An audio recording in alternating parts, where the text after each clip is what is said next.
자, 봅시다. 일단 페이지는 17페이지부터고 뭐 접근 방법은 똑같아요. 문제 읽으면서 지문 어떻게 해결할지 고민하고 전략 짠 다음에 해당 방식으로 읽어 나가면서 최대한 효율적으로 푼다.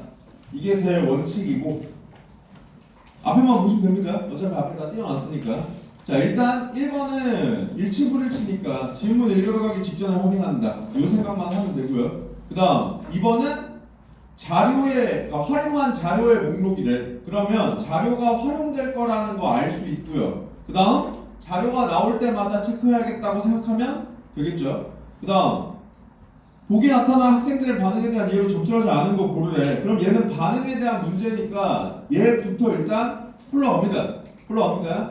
그리고 우리가 일반적으로 반응 문제가 나왔을 때 학생들도 다 끊어서 보려고 했는데 얘는 대화죠. 그러니까 둘이서 지금 서로 이야기를 주고받는 거잖아요. 그럼 이거는 끊어서 읽는 게 불가능하죠. 그러니까 그냥 읽어보면 됩니다. 무슨 말인지 아시겠죠? 읽어요. 오늘 발표에 라플라시아에 대한 내용을 인터넷에서 본 적이 있대. 악취 풍기고 번식 위해서 그런 거래. 그래? 냄새 엄청 나겠네. 수영 핀란드시아는 기생하는 건 아니라는 거지. 맞아. 알고 싶었는데 없어서 아쉬웠어. 나도 그랬어. 더 좋았을 텐데. 어떻게 하는지 찾아봐야겠어. 이렇게 쭉 읽어. 쭉 읽은 다음에 손짓 확인하러 가면 돼요. 학생 1은 발표 내용과 관련하여 자신의 기억을 떠올리고 있다. 기억 떠올리는 부분 어디 있어요? 본 적이 있다. 여기 있죠? 그래서 일단 이렇게 하면 안 돼. 알겠죠? 여기가 맞는 거야. 여기가 맞는 거야. 얘는 아직 몰라요. 발표 내용 관련이 없을 수도 있잖아. 그죠? 물론 그럴 가능성은 낮지만 다만 생각은 하고 있어야 돼요. 왜냐면 실제로 평가원이 그렇게 낸 적이 있잖아요. 그죠? 반응 문제인데 반응으로 안 풀리는 문제를 한 번 낸 적 있죠. 평가원이. 그러니까 내가 하고 싶은 말은 이거예요. 반응 문제니까 반응으로 접근한다. 이 사실은 바뀌지 않아. 근데 무조건 여기서 나온다고 확신하면 안 돼. 왜냐면 확신하면 어떻게 돼? 여기서 답이 안 나왔을 때 이것만 붙잡고 있잖아. 무슨 말인지 알겠죠? 만약에 여기서 안 나오면 지문 봐야겠구나 이 생각을 해야 된다 이 말이야. 이것만 붙잡고 있는 게 아니라. 자, 그 다음에 학생 2는 자신이 이해한 내용이 맞는지 확인하고 있다. 어디 있어요? 그래, 아니라는 거지? 맞아. 여기 있죠? 가능하고. 그 다음 학생 1이 의문일 때 발표에서 제공하지 않은 내용을 추론한다. 그럼 역시 이것도 끊어요. 한 번에 확인해야 될 정보야. 적으면 적을수록 좋으니까 일단 학생 1이 의문을 던져야 돼. 그죠? 학생 2한테 의문 던지는 부분이 있어 없어? 없죠? 이게 답 3번. 얘 치웁니다. 쉬워요. 자, 그 다음 이제 지문 읽으러가기 직전이니까 선지 확인하러 가죠. 선지 확인하러 갑니다. 자, 그래서 1번을 봤더니 비언어적 표현을 활용하여 청중의 행동 변화를 요구하고 있대. 저기서 비언어적 표현을 색깔로 표시해 놓은 건 쟤는 개념어라 그렇습니다. 알겠죠? 저거는 알아야 돼요. 바꿔 얘기하면 모르면 틀려요. 그러니까 쟤는 여러분들이 몰랐다면 공부를 하셔야 됩니다. 내 기억에 정규만 들어와서 저게 나온 게 처음이라고 지금 생각이 들기 때문에 쟤는 설명을 할 거예요. 우선반 때는 설명을 했었죠. 반대로 얘기하면 우선반 때 저 내용을 들었던 친구들은 지금 본인이 기억하고 있는지 환기하시고, 혹은 정규반 때 합류했지만 원래 알고 있었던 친구들이라면 자기가 알고 있는 개념 맞는지 다시 한번 점검하시고, 정규반에 처음 들어왔고 나는 이걸 처음 본다 하는 친구가 있다면 지금 바로 습득하세요. 알겠죠? 화작에 개념이 전혀 없는 건 아닙니다. 개념이 있긴 있어요. 그리고 그 내용이 많지 않아요. 그러니까 나올 때마다 그냥 습득한다. 아시겠죠? 우리가 의사소통을 통해 무언가를 표현하려고 할 때 표현 방법이 크게 세 가지가 있어요. 첫 번째로는 언어적 표현이 있고요. 두 번째로는 반언어적 표현이 있고요. 세 번째로는 비언어적 표현이 있죠.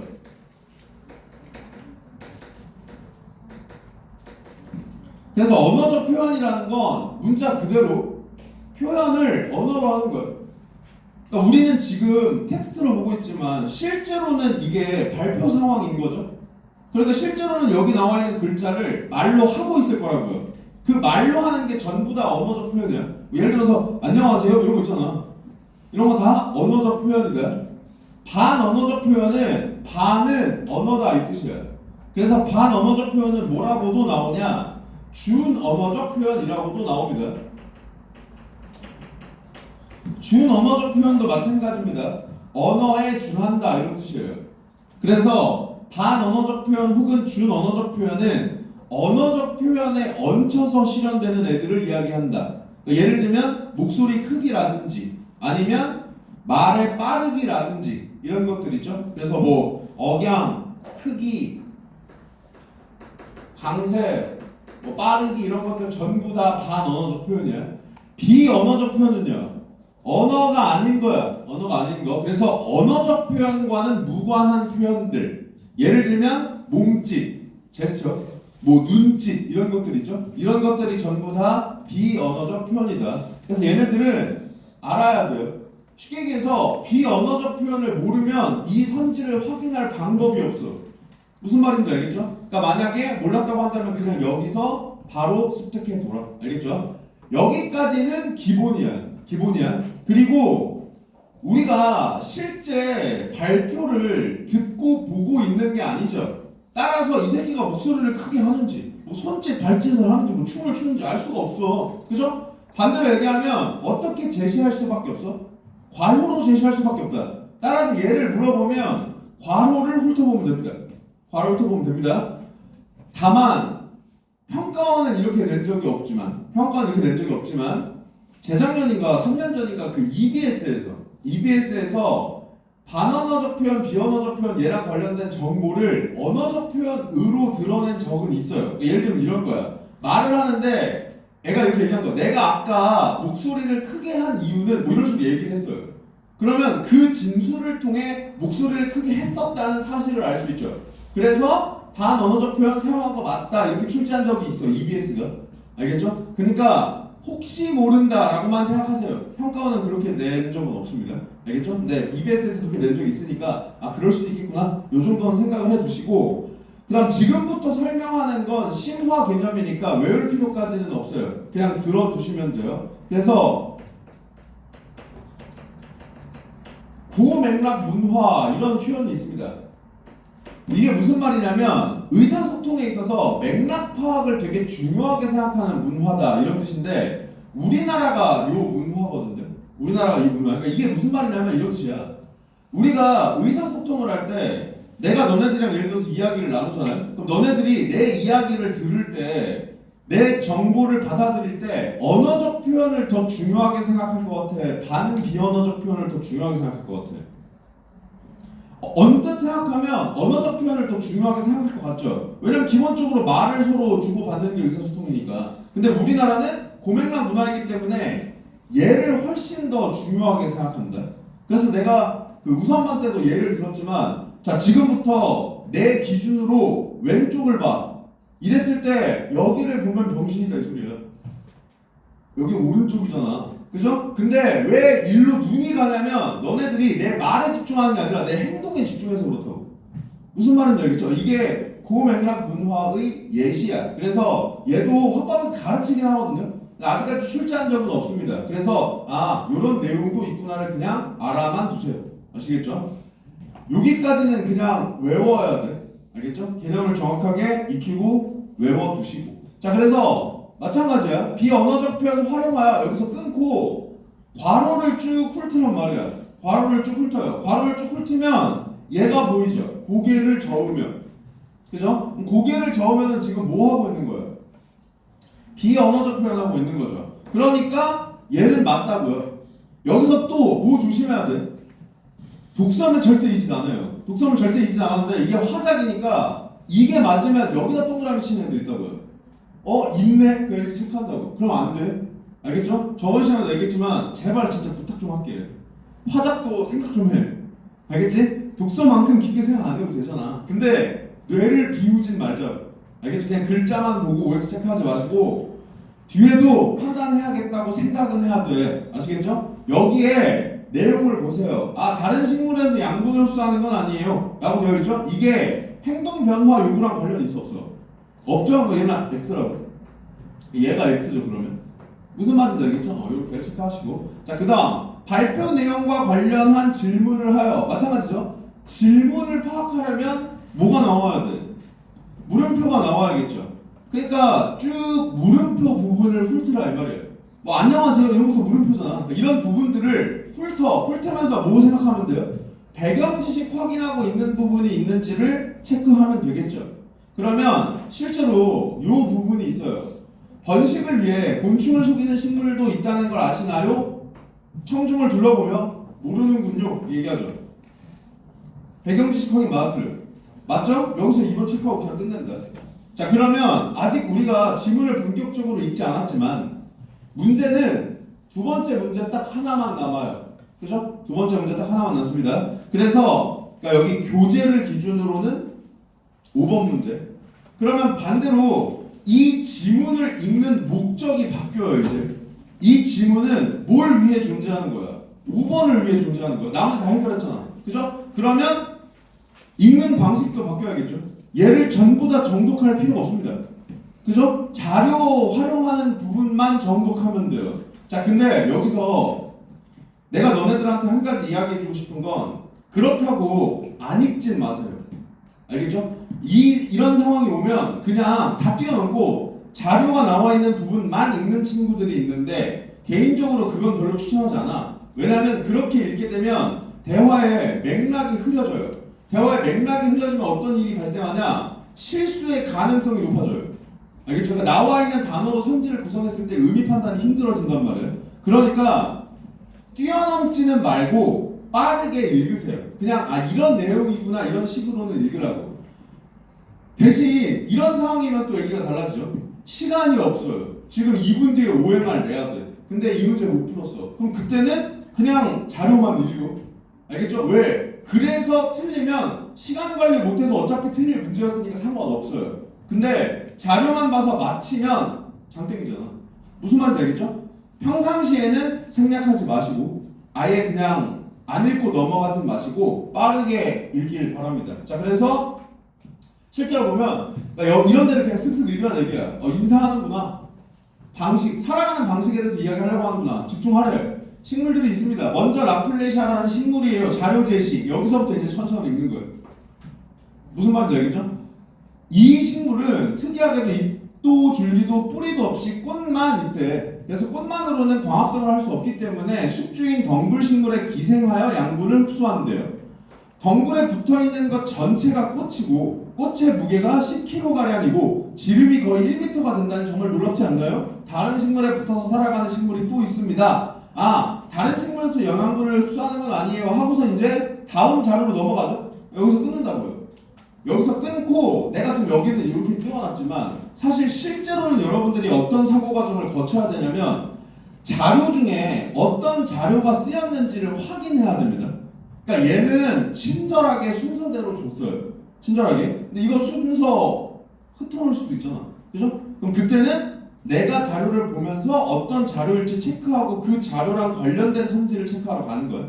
얘는 친절하게 선지도 자료도 순서대로 줬기 때문에 이렇게 체크할 수 있는데 이러지 않을 수도 있다는 걸 생각은 해야 된다 이 얘기예요. 아시겠죠? 자, 그러면 라플레시아가 덩굴식물에 붙어있는 사진 자료겠죠? 기억은 사진 속 식물이 숙주에 기생하여 양분을 얻는다는 것을 설명하는 데 활용되었다. 맞아요. 맞죠? 근데 이것도 이래라. 양분을 흡수하는 건 아니에요. 양분을 얻는다. 적절하지 않네. 이렇게 체크하면 안 돼. 아시겠죠? 아까도 이야기했다. 제발 생각을 조금만 하자. 그냥 글자 비교, 사실 글자 비교에도 여기 글자 있긴 있어요. 근데 문제는 여기에서 최근에 있잖아. 그죠? 그러니까 단어만 가지고 판단하는 애가 헷갈릴 수 있단 말이야. 근데 의미를 따져보면 다른 얘기죠. 식물에서 양분을 흡수한다는 건 뭔 말이야? 식물 개 양분을 뽑아낸다 이 얘기고요. 기생하여 양분을 흡수한다는 건 양분을 흡수하기 위해 기생한다는 얘기죠.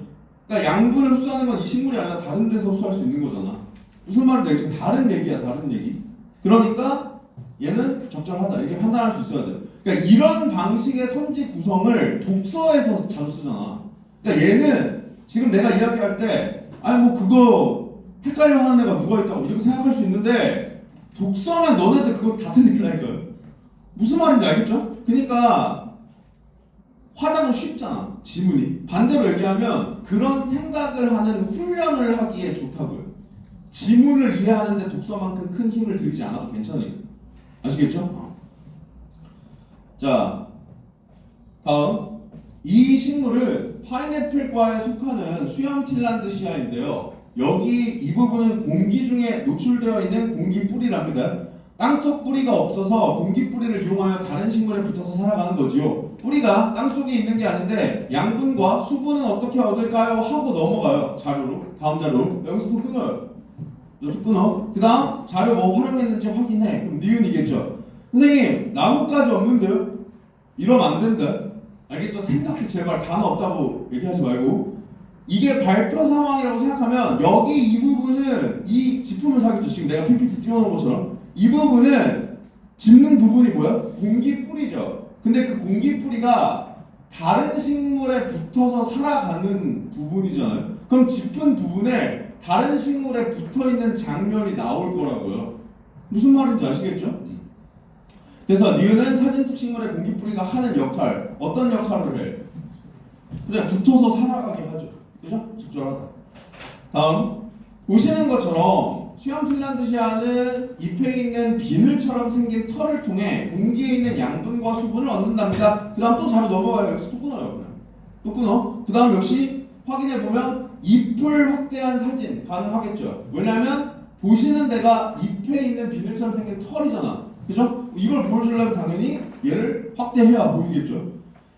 디귿은 사진 속 식물의 잎에 있는 털의 기능이 뭔데요? 그렇지, 양분과 수분 얻는 거. 그죠? 그러면 적절하다. 번식을 위해 곤충을 속이는 식물도 있다는 걸 아시나요? 거의 모르시는군요. 게달에는 곤충을 유인하기 위해 잎의 색깔을 바꾼대요. 잎의 색깔을 바꾼대. 잘 나오죠? 영상에서 게달의 잎 색깔이 달라지는 거 보셨나요? 게달의 잎은 꽃가루 바지 기간에 흰색으로 변했다가 수정되고 나면 원래의 녹색으로 돌아옵니다.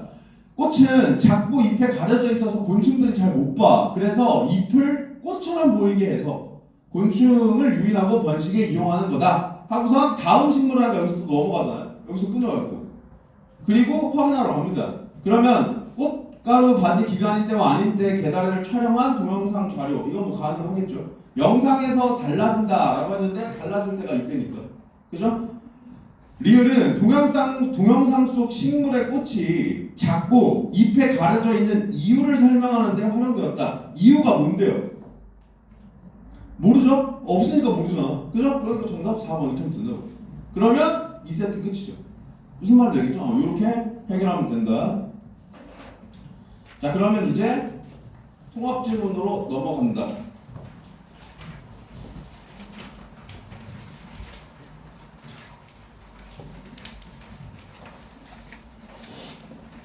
페이지는 21페이지부터, 페이지 21페이지부터. 팔짱 끼지 마. 알겠죠? 탑 깨고 팔짱 끼지 마세요. 앞 시간에서도 한번 잡도록 했는데 슬슬 3월 지나가고 하니까 긴장 풀리는 새끼들 나오는데 내가 분명히 얘기했다. 조는 건 그럴 수 있어. 조는 건 그럴 수 있어. 근데 조는 걸 방치하는 건 절대 응답 안 한다. 아시겠죠? 화작을 안 들어도 된다고 생각하고 자신 있으면 듣지 마. 그냥 들어오지 마세요. 왜 여기 와가지고 앉아서 조냐고. 무슨 말인지 알겠지? 잠 오면 깨려고 노력하는 모습이라도 보여라. 조는 건 그럴 수 있다니까. 피곤하면 졸 수 있지. 사실 조는 건 무의식적인 거잖아. 내가 졸고 싶어서 조는 게 아닐 수 있단 말이야. 이게 순간적으로 잠이 와서 꾸벅꾸벅 할 수 있다고. 그거를 앉아서라도 막 깨려고 노력하고 있으면 내가 바로 뭐라고 하지 않아. 바로 뭐라고 하지 않아. 내가 뭐라고 하는 건 계속 그러고 있다가 자세를 잡을 때. 그죠? 그러니까 이제 팔짱을 껴서 등을 뒤로 기댄다든지 아니면 팔짱을 껴서 책상에 앞으로 기댄다든지 아니면 턱을 댄다든지 이거는 잘 준비하는 거잖아. 내가 얘기했죠? 조는 건 내가 이해하고 용납할 수 있는데 자는 걸 용납하지 않는 이유는 감히 내 수업 시간에 졸아? 약간 이런 느낌이 아니라 아프거나 피곤하면 미리 얘기하라 그랬죠. 그러면 엎드려서 자면서 듣든 뭐라고 안 해. 뭐라고 안 해? 근데 나한테 이야기하지 않고 앉아있다는 건 너네들이 적어도 이 강의실에 들어올 때 그때만큼은 마음가짐이 열심히 하겠다는 마음가짐으로 앉은 거잖아. 그죠? 그럼 나는 그 마음가짐을 지키게 할 수밖에 없다니까. 아시겠죠? 왜? 내가 너네들한테 막말로 나는 어차피 수능 안 봐. 니네들 뭐 수능 교지든 말든 내 인생이랑은 크게 관련이 없어. 이렇게 해버리면 개인적으로 내 본분을 하지 않는 거라고 생각한단 말이야. 그러니까 너네들이 어쨌든 마음 먹고 공부를 하러 왔으면 나는 공부를 시켜야 돼요. 아시겠죠? 그러니까 잠 오면 뒤로 나가서 서든 나가서 뭐 물 마시고 오든 세수를 하고 오든 깨려고 노력해. 아시겠죠? 자, 다시 옵니다. 문제 훑어요. 훑으면서 어떻게 이 지문 해체할지 고민합시다. 그러면 일단 얘는 기억에서 미음 나올 때마다 체크해야겠다 생각하면 되겠죠? 그 다음 학생의 회의를 준비하면서 가의 내용을 정리한 메모의 일부래요. 메모의 내용으로 조차 남길 고르래. 그럼 이게 일치불일치죠. 사실 이게 일치불일치예요. 그러니까 정석대로 가려면 여기 나와 있는 선지를 지문 읽으러가기 직전에 확인하러 와야 돼요. 그리고 정독하면서 정보 잡고 나올 때마다 비교해야 되죠. 근데 나는 이걸 보면서 무슨 생각을 했냐면 너무 길어요. 그러니까 확인해야 될 게 너무 많아. 쉽게 얘기하면 한 문제지만 사실 이거 두 문제랑 똑같죠. 일치불일치. 왜냐면 내가 지금 PPT에 띄우려고 편집을 이렇게 해서 그렇지 실제 문제의 형식을 보시면 선지 하나에 두 문장씩 붙어 있다는 걸 알 수 있잖아. 그죠? 그러니까 이거는 확인해야 될 정보가 너무 많아. 바꿔 얘기하면 읽어도 이건 내 입장이야. 너네들은 다를 수도 있어. 내 개인적으로는 난 읽어도 이걸 기억할 자신이 없어요. 읽어도 이걸 기억할 자신이 없어. 저는 되는데요. 그럼 하세요. 알겠죠? 나는 자신이 없어. 그래서 나는 어떻게 했냐면 얘를 이걸 잡았다고. 요 세 정보를 잡았습니다. 그러니까 어쨌든 일치불일치니까 이건 나올 거 아니야? 그러면 이 내용을 체크해 놔야겠다는 생각을 했다고요. 논의 배경, 그 다음 고려해야 할 거, 그리고 해야 할 거. 이런 내용이 나오면 좀 잡아놔야겠다. 요 정도 생각은 했다. 자, 그 다음 나를 쓸 때 계획한 내용 전개 과정이래요. 그래서 가 A에서 E가 가에서 말을 고려하여 나에 반영되었다고 할 때 이에 대한 설명으로 가장 적절한 걸 고르래. 그러면 이 문제는 너네들한테 요구하는 게 첫 번째 이거 체크해라. 두 번째 얘 체크해라. 그러니까 이거 보라는 얘기죠. 그죠? 그 다음 세 번째 얘 보라는 거죠. 그럼 봐라. 얘는 가, 보기, 나 세 개를 봐야 돼요. 세 개를 봐야 돼. 그리고 세 개에 대해서 적절성을 다 판단해야 되죠. 얘는 그러니까 너네들한테 뭘 보여주는 거야? 자, 시간 써 이거예요. 알겠죠? 평가원이 이거 최근 평가원 기출이잖아. 그래서 요즘에 이렇게 되잖아. 화작 계속. 요즘 옛날 그러니까 사실 화작을 공부하는 애들 중에 선생님 저는 화작을 안 해도 될 것 같아요 라고 생각하고 이제 6월 9월에 와서 질질 짜는 애들 보면은 옛날 기출들을 풀면서 다 맞으니까 문제 없다고 생각하는데 옛날 기출은 진짜로 그냥 답처럼 보이는 거 고르면 다 답이야. 옛날에 화작을 그렇게 냈어. 그리고 실제로. 근데 최근에는 이건 화작에만 있는 건 아니고 사실 업무도 마찬가지인데 시간을 쓰라는 의도가 다분히 보여요. 그러니까 사실 이거는 정확히 얘기하면 시간만 뺏겠다는 게 아니야. 시간을 써야 되는데 급하게 풀면 어떻게 돼요? 실수가 나와요. 그러니까 틀리게 하겠다는 의도야. 아시겠죠? 왜? 지금 평가원의 가장 큰 트라우마가 뭐예요? 아킬레스건이 뭐야? 표점 못 맞추는 거야.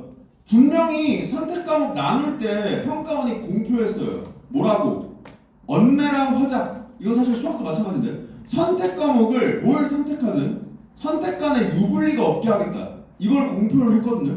근데 한 번도 못 맞췄죠. 국어를 기준으로 한 번도 맞은 적이 없어. 평가원 모의고사에서 맞춘 적이 있어요. 평가원 모의고사에서 맞춘 적이 있는데 수능에서 맞춘 적이 없어. 요즘에 나는 개인적으로 어떤 생각도 드냐면 그냥 포기한다는 생각도 들어요. 왜냐면 이걸 맞추려면 방법은 첫 번째 언매를 쉽게 내고요. 두 번째 화작을 어렵게 내면 되잖아. 그죠? 그러면 어느 정도 필수 점수가 맞춰질 가능성이 높아지잖아. 근데 최근에 언매를 점점 더 까다롭게 내거든요. 그러니까 이게 그냥 뭐 언매들을 조지겠다는 생각인지 잘 모르겠는데 중요한 건 어쨌든 화작을 예전보다 까다롭게 내려고 하는 의도는 다분히 보여요. 그러니까 무슨 말이냐면 정답 선지가 손을 들고 있지는 않아. 그리고 중간중간에 헷갈리는 선지를 꼭 넣어놔요. 예전에 그런 거 안 넣어놨어. 그냥 쉽게 얘기해서 선지가 말이 안 됐어요. 그냥 정답은. 무슨 말인지 알겠죠? 근데 최근에는 우리 저번에 봤던 문제들도 그렇고 지문에 있는 단어들을 갖다 써놔요. 근데 의미를 따져보면 달라요. 이런 식으로 선지를 구성해 놓으면 급하게 푸는 애들 다 넘어간단 말이에요. 얘는 봐라, 이거 그냥 진짜 시간 써야 돼. 그러니까 이거를 절대로 첫 번째 급하게 풀면 안 돼. 천천히 보세요. 자료 활용형 풀 때 이야기했던 것처럼 무슨 말인지 알겠죠? 저번 시간에 장문 그것도 수능 기출이잖아. 그 수능 기출인데 그 자료 활용형 문제가 그 해 수능에서 화작 오답률 1위였죠. 그 문제가 오답률 1위였어. 근데 우리 차분히 봤을 때 사실 어려운 거 아니었잖아. 그죠? 급하게 풀면 넘어간다고요. 이런 거 그냥 나왔을 때부터 마음 먹어요. 그냥 천천히 차분하게 풀자. 계속 강조하지만 절대로 너네들의 궁극적 목적을 잊어서는 안 돼. 애초에 너네들이 화작을 빨리 풀려고 노력하는 이유는 성적을 잘 받으려고 하는 거잖아. 그러니까 정확히 얘기하면 화작에서 번 시간으로 문학 독서에 재투자하려고 하는 거잖아. 근데 빨리 풀려 다 틀리면 아무 의미가 없다니까. 알겠죠? 천천히 맞춰 그냥. 그래서 얘도 마찬가지야. 천천히 접근해야겠다. 이게 첫 번째. 그 다음 두 번째. 한 번에 확인해야 될 정보예요. 적으면 적을수록 좋죠? 그러니까 이거를 한꺼번에 하려고 하면 안 돼요. 다 끊어서 접근합니다. 생각해봐라. 가 읽었어요. 가와 관련된 문제 풀었어요. 혹은 만약에 이런 식으로 접근하지 않는다면 가 읽고 나를 읽었어요. 그리고 순서대로 1번, 2번 풀었어요. 3번 왔죠? 3번 왔을 때 이 기억날 것 같아? 절대 기억 안 나. 그럼 어떻게 해야 돼? 다시 읽어야 돼요. 그죠? 그럼 그 시간이 중첩되면 시간은 시간대로 더 뺏기는 거라고. 시간을 아끼기 위해 가장 좋은 방법은 뭐야? 정말 쉽게 얘기하면 한 번만 읽고 모든 문제를 다 풀면 돼요. 그럼 절대 시간이 안 모자라요. 국어 잘하는 애들 맨날 시간 남다고. 재수없는 새끼들. 그죠? 맨날 나는 시간 남는데? 뭐 이렇게 얘기하잖아. 그죠? 걔네들은 너네랑 뭐가 다른 거야? 무슨 눈알이 더 빨리 올라가요? 아니야. 읽으면 다시 안 본다고요. 왜? 머리에 있으니까. 이걸 훈련하는 거라고. 얘는 머리에 넣고 자식화할 필요도 없이 그냥 끊어서 확인만 하면 더 이상 신경 안 쓰면 되잖아. 그죠? 그래서 이거는 다 끊어가면서 확인할 겁니다. 어떻게 할지 이따 보여줄게요. 자, 그 다음 얘는 A에서 B 나올 때마다 체크하면 되겠죠. 그 다음 고쳐쓰기야. 그죠? 고쳐쓰기면 방향 체크한다. 알겠죠? 왜? 실수 줄이려고. 방향을 체크하지 않는다고 틀리는 거 아닌데 방향을 적어놔야 실수의 가능성을 최소화할 수 있으니까. 아시겠죠? 그리고 추가적으로 오문단 초보라고 그랬죠. 그럼 나는 개인적으로 이거 보자마자 문단에 문단 번호 매겨요. 문단 번호 그냥 1, 2, 3, 4, 5 쭉 써놔요. 그거 얼마 안 걸리니까. 써놓은 다음에 1, 2, 3, 4 이렇게 써놨죠. 써놓은 다음에 여기에 이렇게 동그라미 쳐놓을 거예요. 왜냐하면 지금 내가 이걸 읽으면서는 인식했어. 오문단 고쳐쓰기니까 오문단 읽을 때 얘랑 비교해서 다 골라야겠다고 생각을 했겠죠. 전략을 짰겠죠. 근데 마찬가지야. 가 읽고 뭐 문제 풀고 하다 보면 까먹을 수 있어. 근데 이게 옆에 적혀있으면 까먹을 수가 없어. 얘 보고 다시 환기할 거 아니에요.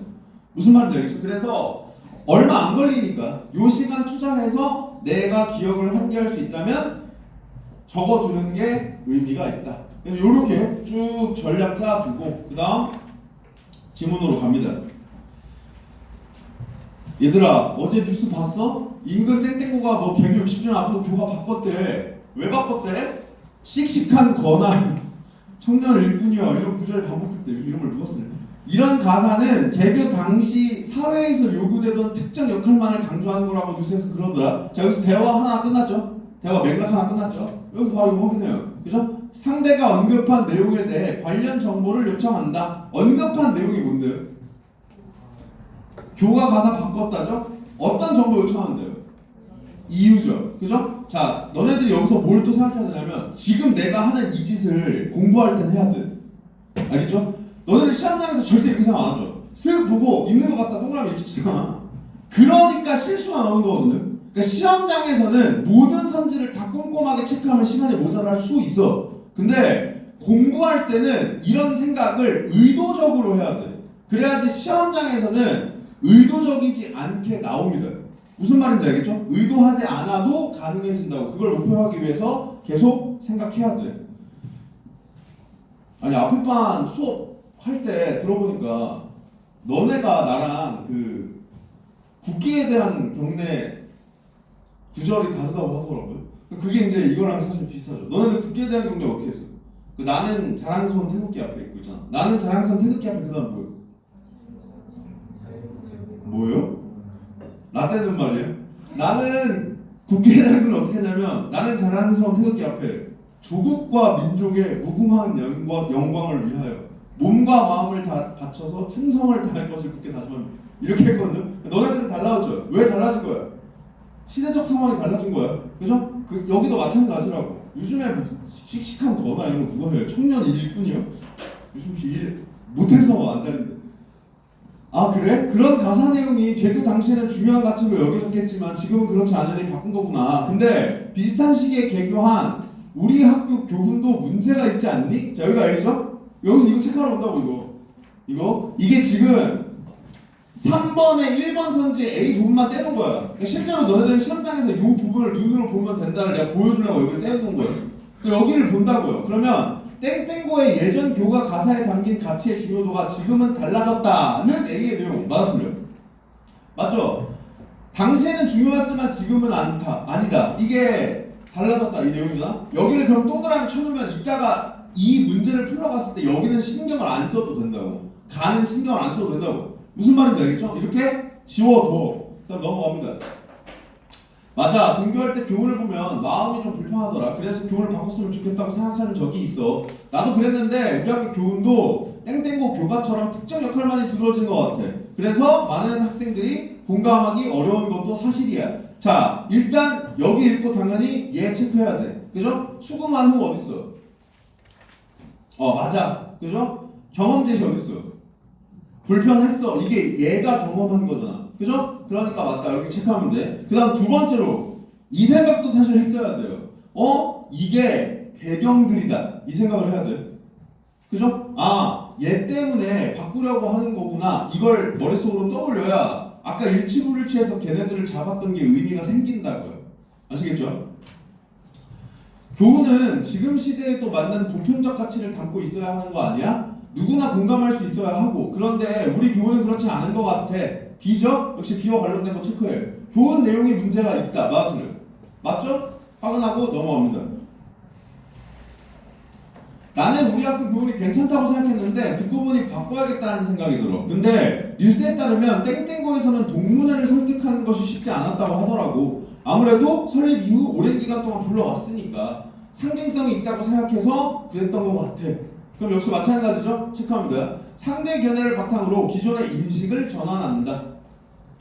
상대 견해를 바탕으로는 어디 있어요? 그래, 듣고 보니. 그죠? 인식 전환 어떻게 했어? 괜찮다고 생각했는데 바꿔야겠다. 그죠? 그럼 이것도 적절하다. 맞아. 교훈을 바꾸는 일도 교과를 바꾸는 것만큼 어려울 것 같아. 이해시죠? 역시 확인합니다. 교과보다 교훈을 바꾸기 어렵다. 맞아, 틀려요? 아니죠? 날아갑니다. 얘는 날아가요. 그럼 이거는 이따가 문제 확인할 때 체크할 필요 없어요. B가 맞건 틀리면 어차피 여기서 나갔으니까 지우면 되잖아. 그리고 이 생각을 해야 돼요. 이거 평가원이 낸 거죠. 그러니까 평가원이 분명히 가로 제껴지는 거 출제했습니다. 가로 제껴지는 거 출제했죠. 그래서 내가 가나 모두 요구하는 유형의 문제에서 너네들이 어떤 생각을 가져야 된다고 이야기했냐면 일반적으로는 나로 적절성 판단이 나오는 게 맞아요. 그죠? 그러니까 가와 관련된 내용이 잘 떠오르지 않을 때 해당되는 내용을 굳이 가로 가서 눈으로 확인할 것까지는 없다고 생각해요. 왜냐면 대부분 나로 나오니까. 대신 무슨 생각은 가지고 있어야 되냐? 나로 적절성 판단이 안 되면 가에 있을지도 란 생각은 해야 돼. 나만 붙잡고 있으면 안 된다 이 말이에요. 아시겠죠?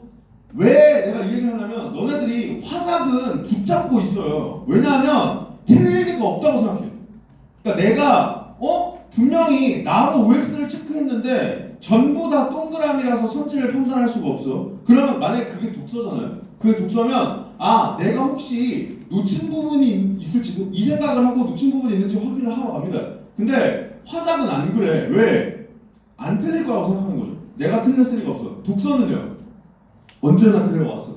언제나 그래왔기 때문에 그럼 그렇지 이번에도 모르겠고 이러면서 이제 확인하러 간단 말이야. 근데 화작은 안 그래. 그러면 안 된다 이 말이에요. 무슨 말인지 알겠지? 체크를 하러 가야 된다 이 생각을 일단 염두에 두시고 실제로 보여줬습니다. 가가지고 제끼는 선지를.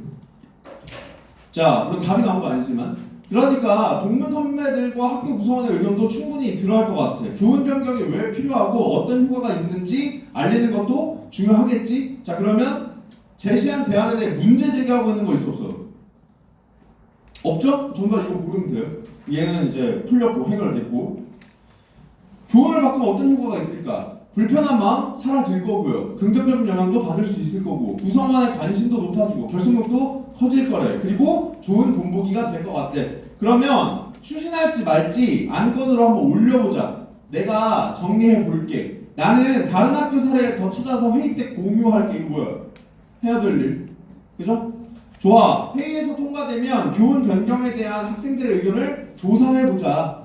설문조사를 하는 배경도 같이 안내하면 좋겠어. 이런 것도 다 해야 할 일이죠. 그죠? 그리고 D 끝났으니까 확인합니다. 의견 조사를 제안했다. 맞아 틀려? 맞죠? 그러니까 저도 일단 동그라미 치고 지워두고 찬반 의견뿐만 아니라 새로운 교훈도 제안받아보자. 교훈을 미리 제안받으면 변경이 확정되는 것처럼 오해할 수 있으니 빼는 게 어때? 그게 낫겠다. 자 이거 마찬가지예요. 여기선 안 물어봤어요. 이 세트에서는 사실 이거 가지고 문제를 출제하진 않았는데 이런 거는 좀 여러분들이 예민하게 받아들이는 게 좋겠죠. 왜냐하면 적절하지 않은 성질로 내기 딱 좋죠. 이 내용이 있으니까 새로운 교훈도 제안 받아야겠다는 생각을 반영해요. 이런 식으로. 무슨 말인지 알겠지? 그러니까 조금 예민하게 받아들이시는 게 좋고요. 반대하는 거 나오면 교훈 변경에 대한 찬반 의견 조사하고 교훈을 바꾸자는 의견이 많으면 이걸 바탕으로 학교에 건의하면 될 것 같아. 그래 그것과 함께 의견을 모아달라고도 부탁해보자. 이거 모아달라고도 부탁해보자. 누구에게가 없죠 지금. 누구한테 부탁하겠다는 거예요? 그래 학교에 부탁하겠다는 거죠. 학교에 건의하면 될 것 같아. 이것도 하자 이거죠. 자 이에 교훈 변경 학교에 건의하자는 내용 있어 없어? 교훈 변경과 관련된 내용 건의하자. 지금 여기 찬반 의견 조사하고 바꾸자는 의견이 많으면 건의하자죠. 그럼 바꾸자는 의견이 많으면 뭘 건의하겠니? 바꾸자고 건의하겠죠. 그러니까 쟤는 가능해. 알겠죠? 자 그러면 아까 우리 그 가와 관련된 일치불치를 여기서 떠올려 보는 겁니다. 자 배경 땡땡구가 교가 가사를 바꿨는데 우리도 논의하면 좋을 것 같아. 이런 얘기 있었어 없었어요? 있었죠? 특정 역할만이 부각되고 있어. 공감하기 어려워해. 역시 있었고요. 땡땡구는 동문회를 설득하는데 어려움을 겪었어. 그래서 우리는 경청해야 될 것 같아. 있었죠? 교훈 변경 추진 여부를 안건으로 상정하고 사례 찾아서 공유하자. 있었고요. 정답은 일단 5번인데 학생의 회의 전에 동문 선배들의 의견을 수렴해야 돼. 맞아 틀려요? 뭐가 틀려요 이거? 그래 일단 여기도 틀려요. 그죠? 여기도 틀려요. 왜냐하면 언제 수렴하자 그랬어? 회의에서 건의하기로 결정되면 건의할 때 조사해 달라고 하자 이랬죠? 그러니까 회의 전에도 틀려요. 또 얘도 틀리죠? 우리가 할 거 아니죠? 의견 수렴 누구한테 부탁할 거예요? 학교에다 부탁할 거죠? 그러니까 학교가 하는 거예요 수렴은. 무슨 말인지 알겠죠? 그래서 뭘 잡아도 상관은 없어요. 아시겠죠?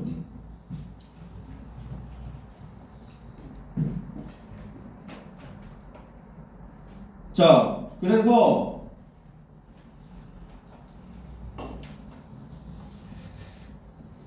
이 슬라이드가 아까 보니까 이 앞에 수업 때도 이랬는데 날라갔더라고요. 저거 3번 문제랑 나의 앞에 부분이 날라갔거든요. 수업 전에 확인했을 때 있는 걸 확인하고 들어온 건데 나도 왜 날라갔는지 모르겠어요. 근데 걔는 그래서 여기에는 없어. 여기는 없지만 말로는 할게. 알겠죠? 그러니까 여기는 잠깐 책을 봐. 잠깐 책을 보세요. 그 3번에 남은 내용들을 우리가 체크를 해야 되잖아요. 그죠? 3번에 남은 내용들을 체크를 해보면 가와 관련된 거는 싹 다 확인했고, 아니 이거는 근데 그러고 보니까 앞에 수업 때는 있었는데 분명히 내가 이거 얘기했는데 어디 갔지? 왜 중간중간에 자꾸 뭐가 날아가지? 무섭네. 아니 앞에 수업 때는 이걸 내가 슬라이드를 보여주면서 설명했던 게 기억이 나거든. 나의 앞에 부분 날아간 건 나도 수업하면서 인지를 했었는데 여기는 방금 전까지 갱플 몰칸가? 자, 그래서 일단 동요하지 말고 확인해 볼게요. 3번에 1번 선지를 보면은 나를 고려하여, 나를 봐. 관련 사례 제시 있죠? 관련 사례 제시. 이 관련 사례를 제시해서 학생들의 삶이 예전보다 행복해졌음을 강조했다. 학생들의 삶이 예전보다 행복해졌어. 이런 내용 있어 없어? 없죠? 날라갑니다. 다음 2번. 교훈 내용이 문제가 있다는 B의 내용은 다를 고려하여, 그러면 다 눈으로 보고 문제 상황 제시. 교훈 내용이 구성원의 과거와 현재의 가치를 담고 있지 않다. 이런 얘기 했어 안 했어? 안 했죠? 그러니까 지금 안 맞는다 이런 얘기는 했지만 그 얘기가 과거와 현재의 가치를 담고 있지 않다. 이거랑 똑같은 말은 아니잖아. 그죠? 그러니까 적절하지 않고. 그 다음 3번 날라갔으니까 넘어가고, 의견 조사를 제안한 D의 내용은 여기는 아까 확인했으니까 넘어가고, 라를 고려하여, 그러면 근거 제시하는 거죠. 이걸 고려해서 나에서 새로운 교훈을 제안받아 달라는, 건의 내용에 대한 근거를 설문조사 방법을 통해 마련한 것으로 반영되었다. 설문조사 방법을 통해 마련했다라는 내용 아까 봤어 안 봤어? 봤죠? 대신 이것도 내가 사실 오리엔테이션 때 얘기했는데 마킹할 답은 눈으로 확인해요. 알겠죠? 어차피 내가 이게 맞는 것 같다라고 생각한다는 건 반대로 이야기하면 무슨 뜻이야? 어디쯤 나오는지 금방 확인할 수 있다는 뜻이에요. 그죠? 기억에 남아 있으니까 맞다고 생각하는 거잖아. 그죠? 그러면 빨리 가서 눈으로 확인해. 왜? 실수를 줄이기 위해. 알겠죠? 그래서 실제로 얘는 몇 문단이야? 4문단에 전교생의 91.8%가 찬성했습니다. 이 부분을 보면 알 수 있죠? 그러면 이때 4번 동그라미 치면 된다. 이 얘기. 아시겠죠? 자, 그리고 나로 넘어가서 나의 앞에 부분은 어렵지 않으니까 눈으로만 그냥 쭉 확인하고, 저는 학생회 대표 안땡땡입니다. 이거 특성 고려해서 건의의 주체. 그러니까 누가 건의하는지 얘기했다. 그죠? 건의문이 뭐예요? 그렇지. 그러니까 정말 쉽게 얘기하면 이것 좀 해주세요 이거잖아. 그죠? 해줘 이거잖아. 그러니까 누가 부탁하는지를 밝혀야 될 거 아니야. 그래서 밝힌 거 맞고요. 그 다음 2번에 신뢰성 높이기 위해 출처 제시했다. 신뢰성이 뭐예요? 그래, 믿을만한 거죠. 신뢰성 확보 방안이 뭔데요? 그렇지. 첫 번째 출처 밝히는 거. 두 번째, 그렇지. 공신력 있는 기관 혹은 인물의 말 인용하는 거. 그죠? 방법론을 알고 있어야 돼요. 다음번에 신뢰성 얘기가 또 나오면 한번 정리해 줄게. 여기 정규반 때는 아직 정리를 한 적은 없었던 것 같으니까. 그래서 얘는 사실 출처만 제시했으면 신뢰성을 높이기 위해는 자동이야. 자동인데 B에서 뭐래요? 땡땡 방송 뉴스에 따르면 이라고 했죠. 그럼 결국 이 뉴스가 출처잖아. 그러니까 가능하다. 그리고 이제 여긴데 교훈은 학교의 이름을 표현하지만 단순히 표현에만 그치는 것은 아닙니다. 요게 반론이랑 관련 있어 없어? 없잖아. 그러니까 정답 3번 이렇게 보면 된다. 무슨 말인지 아시겠죠? 자, 그래서 쭉 넘어가면 이제 여기가 고쳐쓰기잖아요. 그러니까 실제로는 여기 이제 요렇게 써 있어야 된다 이거. 요렇게. 그래야지 얘 보고 떠올린다고. 아, 여기 고쳐쓰기 문단. 이거 떠올리면 이제 얘랑 비교하면 돼 그냥 문장 간으로. 그러면 첫 번째 문장부터 문장 전체가 완전히 다르죠. 완전히 다르죠. 그럼 무슨 생각을 해야 되냐면 전체를 수정한 건지 내가 읽는 부분이 추가된 건지 이 생각을 해야 돼. 그죠? 그래서 쭉 읽어보니까 이 부분은 똑같아요. 그죠? 그럼 이 앞에 내용이 추가된 거잖아. 그럼 정답은 뭐야? 이 앞에 내용에 대한 진술이죠. 그죠? 그래서 뭐 학생들도 이런 거 느낄 수 있고 부모님이나 선생님들도 애교심 금지 높아질 거래. 그럼 정답 몇 번 되는 거야? 1번 되는 거죠? 이렇게 고르면 된다. 자, 여기 있네. 뒤로 넘어가 있었네. 자, 그래서 이렇게 해결하고 어쩐지 아까 분명히 했었는데 왜 이거 뒤로 넘어갔지?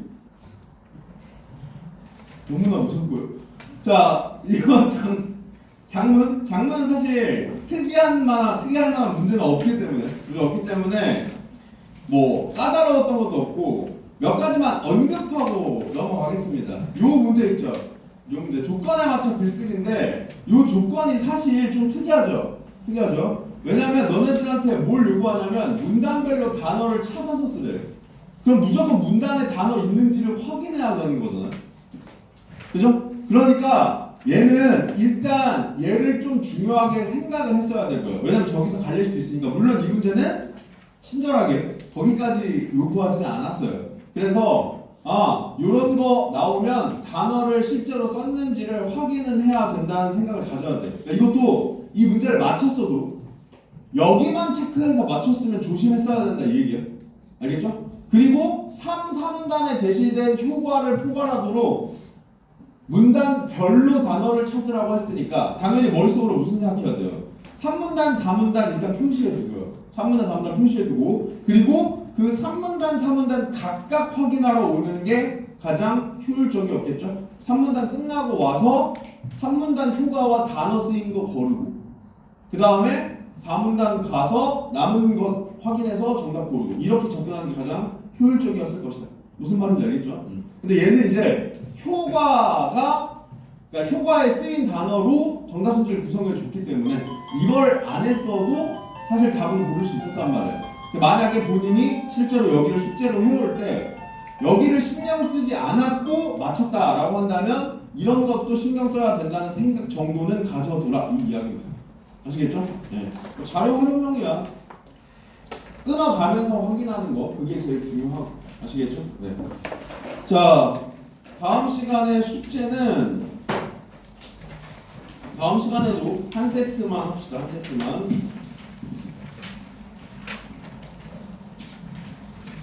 24페이지부터 25페이지